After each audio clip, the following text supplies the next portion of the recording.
سلام كبرات تختاتلتي يوتيوب شانل سينما سمرن لومون كم وترو زي تفرالي سبورتا وحبرتات عزنا لكم قريبنا لنا لمكتتالكم بخبر نعدم ባርሴሎና ንኔይማር ዳግማይ ናብ ኖካም ንምምላስ ጌና ድላይ ከም ዘለዋን ክለብ ፒኤስጂ መሸጥ ዋጋ ኔይማር ብዝኾነት ይኹን ክለብ ኣብዛ ዓመት ክቕረብ ዘይክእል ብምባል ኦል ፉትቦል ሓቢራ እታ ፈረንሳዊት ክለብ ንኔይማር ዝደለየት ክለብ 175 ሚልዮን ዩሮ ብካሽ ሒዛ ማዕፅዋ ዝኳሕኳሕት ክለብ ጥራይ ክትከፍተላ ከም እትኽእል ኣፍሊጣ ኣላ ክለብ ባርሳ ቅያር ተፃወቲ ቀሪባ እኳ ክትሰማዕ እንተደለየት ውሳኔ ፒኤስጂ ካብ ባርሳ ትደልዮ ተፃዋታይ ከም ዘይብላን ብካሽ ጥራሕ ዝብል መርገፂ ብምድራቕ ነቲ ናብ ባርሳ ክምለስ ድሌት ኣለዎ ዝበሃል ብራዚላዊ ተፃዋታይ ኣብ ክጸንሕ ከም ዝግደድ ብዙሓት ይሰማምዑ በንጻሩ ንከም በዓል አንቶኒ ግሬዝማን ዑስማን ደምበለ ሳሙኤል ኡምቲቲ ዝኣመሰሉ ፈረንሳውያን ተጻወቲ ኣብ ቅያር ናይ ኔይማር ከኣቱ እንተተኻኢሉ ፒኤስጂ ፍርቁ ብጥረ ገንዘብ ብተወሳኺ ሓደ ካብዞም ልዕሎም ተጠቕሱ ተጻወቲ ብቅያር ክትሰማምዓ ትኽእል እያ ዝብሉ ወገናት እውን ኣይተሳእኑን ብተወሳኺ ኔይማር ናብ ኖካም ተመሊሱ ክጻወት ኣመናት ሃንጥዩ ከም ዘሎን ነታ ፈረንሳዊት ክለቡ ክገድፋ ድሌት ከም ዘሎን ክሕበር እንከሎ ኩቱር ናይ ሙፃእ ድሌት ናይ ተጻዋታይ ንፒኤስጂ ተገዲዳ ነቲ መስርሕ ምስጋር ብጥረ ገንዘብን ተወሳኺ ቅያር ተጻዋታይ ክትቀበሎ ከም እትኽእል እቲ ምንጪ ሓቢሩም ካታሎናዊት ክለብ ባርሳ መስመር መጥቃዕታ ንምድልዳል ንኔይማርን ማርቲነዝን ንምምጻእ ኣብ ውዱእ ሓሳብ ከም ዘላን ጉዳይ ማርቲነዝ ጽቡቕ ኣንፈት ምህላው ድሮ ምስ ተጻዋታይ ብውልቂ ተስማሚዓ ምህላው ኣይፍለጥ ካብ መስርሕ ምስጋር ክለብ ፒኤስጂ ከይወፃና ክለብ ሪያል ማድሪድ ንፈረንሳዊ ኪልያን ምባፔ ንምፍራም ተበግሶታት ትወስድ ከም ዘላ ተሓቢሩም ማድሪድ ነቲ ብሉፅን ኣብ ጽቡቕ ኣቃውማ ዝርከብ ምባፔ ንምውናን 80 ሚልዮን ዩሮን ቤልጂማዊ ኤዲን ሃዛርድን ቀሪባ ከም ዘላ ሙፃእ ብሉፃት ተጻወታ ዘሻቀላ ክለብ ፒኤስጂ ነዚ ክትሰማዕሉ ኣጸጋሚ ምዃኑ ተገሊጹ ኣብ ዝሓለፈ ዓመት ካብ ቸልሲ ናብ ማድሪድ ተሰጋገረ ሃዛርድ ብምኽንያት መስበርቲ ከምቲ ትፅቢት ዝተገብረሉ ብዘይ ምዃኑ እታ ክለብ ብኻልእ ብሉፅ ክትከኦ ከም ዝወሰነት ካብታ ክለብ ዝወፁ ሓበሬታታት ይነፅሩ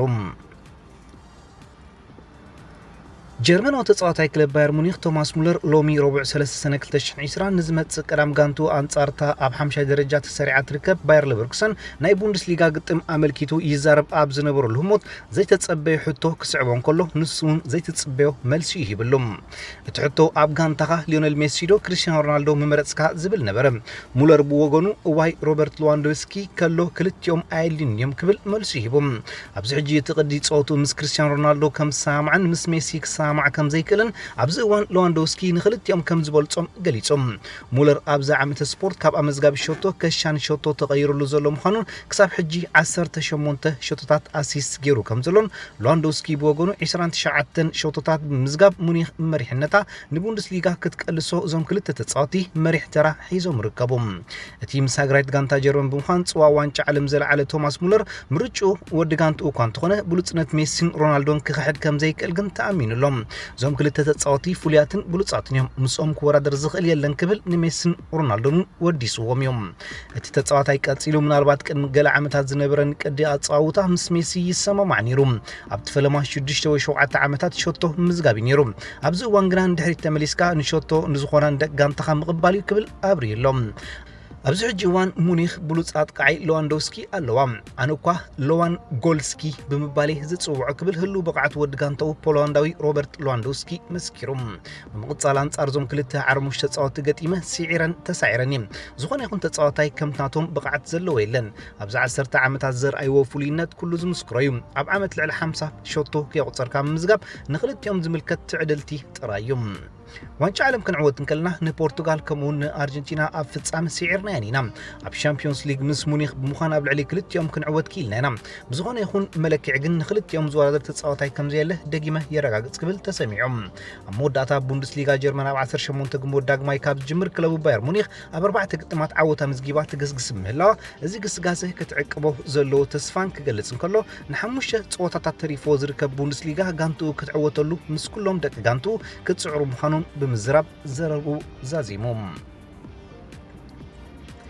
እንግሊዛውያን ክለባት ሊቨርፑል ማንቸስተር ዩናይትድን ቸልሲን ኣብ ውሽጢ 12 መዓልታት ንኣጥቃዓይ አርቢ ሌፕሺግ ቲሞ ወርነር ብትሕቲ 50 ሚልዮን ፓውንድ ገንዘብ ጥራይ ብምውፃእ ክውንንዎ ከም ዝኽእላ ቶክ ስፖርት ኣፍሊጣ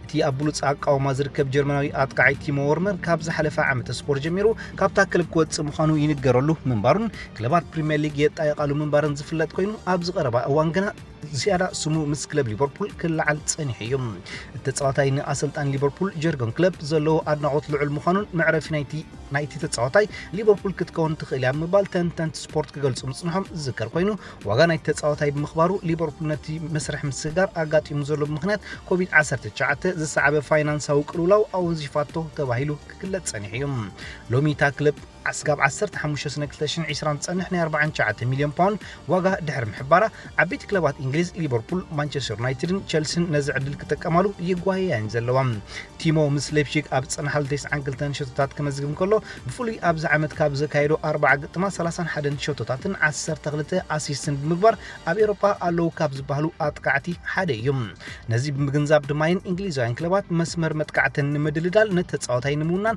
عتيبا زسرحالو زلوام كلب اربي ليبشيك ابز حلف عمت وعلو كساب 2023 زناو حتى تصاوتا مقدال واقع بمقبر نا 10 تقلت معلتا طراي تصنح مخانون دهرت تتصاص علت حدش واقع كتشننو بمخانا ات واقع كل علم مخانون سلازفلت جينا كلبات انصار غزي بمقردام نتي ابولوس اقاوما دصنحه اب حقفن كاتو كابتا كلب كوصالو غزي اخيلو كمزلو يغمتم بتوسخنا تصاوتاي كترخبو زخالت كلب بحقي عدلنيا كبل حدا جرمناوي كيلا ناي مسغار تصاوتي غليصويم نسو مسي ابز حلف سومن مس كلب بي اس جي ب 51 مليون باوند زفرمه ماورو ايكاردي بموددار تيمو وورنر بسلس عمتات كاب ايكاردي كمزنسن اب مزغاب شوتو وورنر زحاش ريكورد كمزلون واغاون زحسر مخان بمغلاص نتي اتقعي زرخبت كلب عدلنيا كبل غمغابو يبلوم ودرات بوندسليغا جيرمن داغماي كاب جمر اب 4 قطمات 4 شوتات مزغاب نبقعتو اب طرزي كمزلو زملكته تريو مخانون اب زخونت كلب كدمع زخل تصاوتاي مبال ببزحات كودس يركب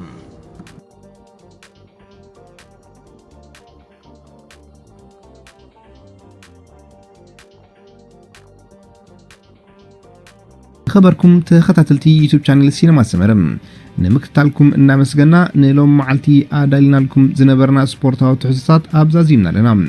أبكت علي بخالق حبريتات كساب نرخب نخلنا ببزلناو سلام انتعنان